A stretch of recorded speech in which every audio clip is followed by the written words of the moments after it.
Hello, welcome to Love Like Water, a space for authentic conversations on love and freedom.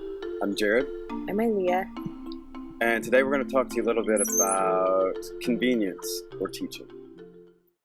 So, how often do we force our children to do something or not allow them to do something simply because it's more convenient for us, rather than taking the time to teach them or inspire them or do something with them that would be fun, but we choose not to do it simply because it doesn't go with our plan of how things should go.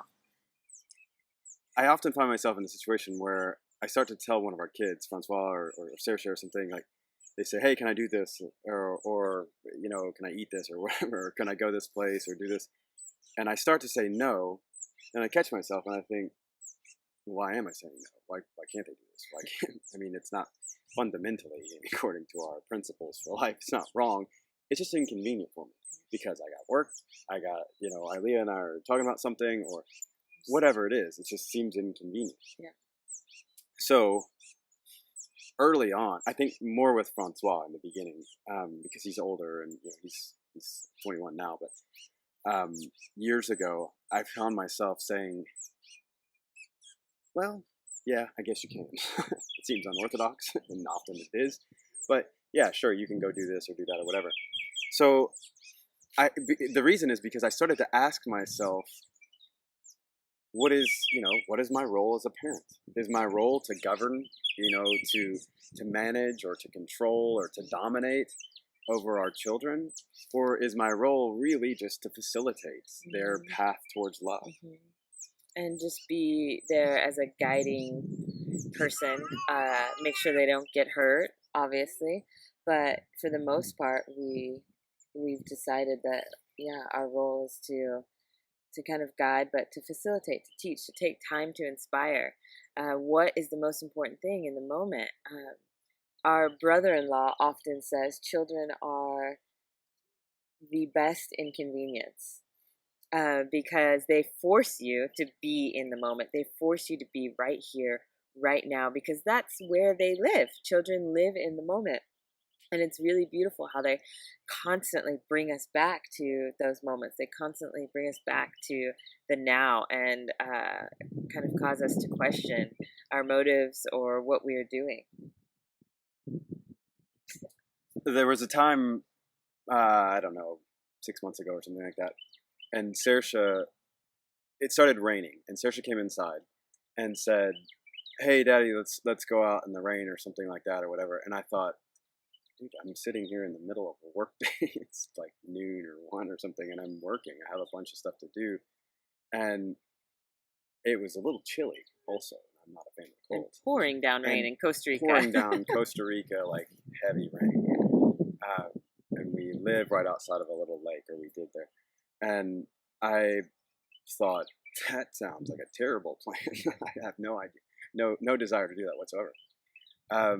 So naturally, I said, okay. I shut my computer, I put my swimming trunks on, and I think I might have put hers on, or maybe not, I don't know. And I just said, cool, let's go. And she looked at me surprised and said, all right, let's do it, I'm game. And we went outside, we ran around the lake in the pouring rain, neighbors thinking we're even crazier than what they previously thought, I'm sure. And we had this moment, this magical moment. And she still talks about it. It was 6 months ago, and she still says, Daddy, remember when we went running in the rain or whatever? And so cute. And it's cute, and it's a wonderful memory. We did that, ran around. I came inside, showered off real quick, got her, tidied up or whatever. I think the whole thing might have lasted 15 minutes. So I have to ask myself, was that 15 minutes of that beautiful memory with my daughter worth it? I think we know the answer to that. Absolutely, it was. And I think about how often those opportunities come into play and those inconveniences, whatever, come into play. And I think I don't want to be a limiter. We don't want us to be the limiting factors in our children's lives. We want to be there to facilitate their limitlessness. It's beautiful that kids come into the world with this sense of, why couldn't we do that? Why not go play in the rain? Or why can't I just eat a banana right now? Or whatever. I mean, those are small things. And What is it that Bob Goff used to always says? What if we did this, or yeah, he just says, "What if?" what That's if? his Yeah, thing. what if? What if we, bought an airplane and shipped it to Gulu and put it together there so that we don't have to sit in traffic on the road? What if? It was how we started all What of if our we had a projects in parade in our Uganda. neighborhood, Yeah, like what yeah, she did? yeah, And why not have a yeah, parade? yeah, So we like the idea of why not more than no. yeah. And we want to always be there for our children in that way, and to be there in a way that doesn't that where we're not just having their lives revolve around what we believe is convenient at the time, but taking a step back and realizing the bigger picture here is to facilitate their journey towards flowing and towards being loved. And if that's the deal, it sort of opens up a lot of other opportunities that you may not normally be open to. It it's a shift in habits too, because we habitually say no, or you can't do that, or put restrictions on our children because we think that we're protecting them, or it's inconvenient, or whatever. And so it's shifting those habits, so that we're saying yes more often and just living a kind of yes life, so that we're actually living and experiencing. Is it fundamentally going against our principles of being loved? Uh, is it allowing them to be more free? Is it allowing them to be more creative, and so on and so on?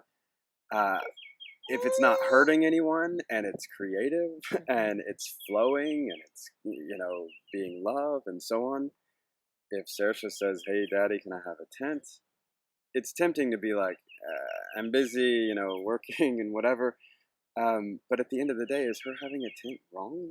Is it fundamentally wrong? No. Well, and when we let go of that habit of not needing to say no, or rather really not needing to control everything, then we're really able to flow and just be love and be present for our children.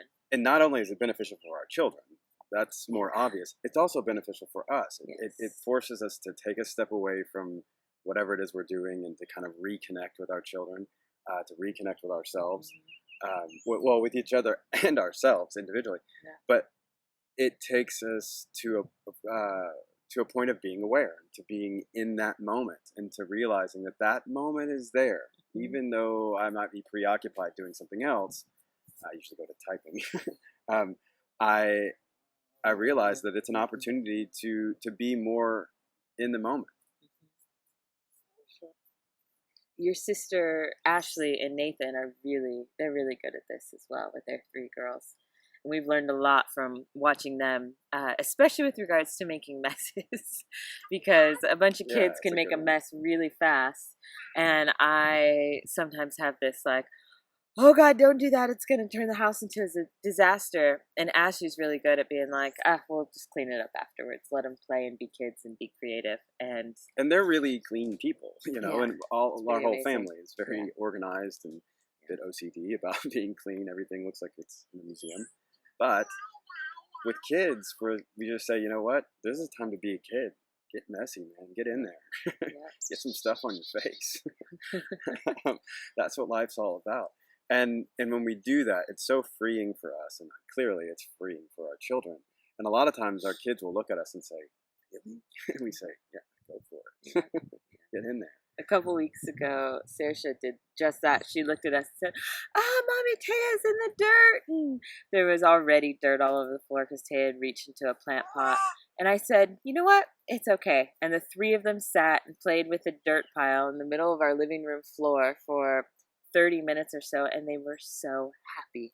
They had so much fun. Mm-hmm. And Saoirse was surprised at first, and then she dove right in to play with them. It was Quite great. liberating for them as well. Yeah. And at the end of the day, again, I mean, we could have cleaned it up probably 10 times before we actually got it to stop. But instead, we just let it happen. And in the end, then we cleaned it up in about a minute. Yeah. And it was done.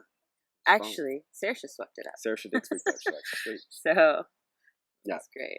So we're often presented with these opportunities to just be in the moment, and to use any moment for teaching or for just allowing our children to be free and creative.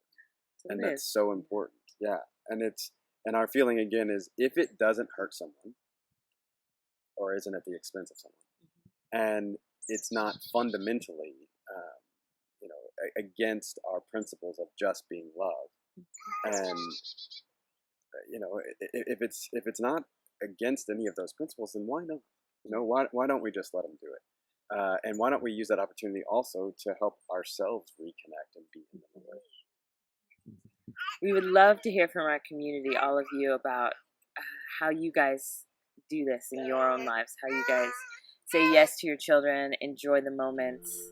So share them in the comments below. Thank you so much for joining us today. Thank you.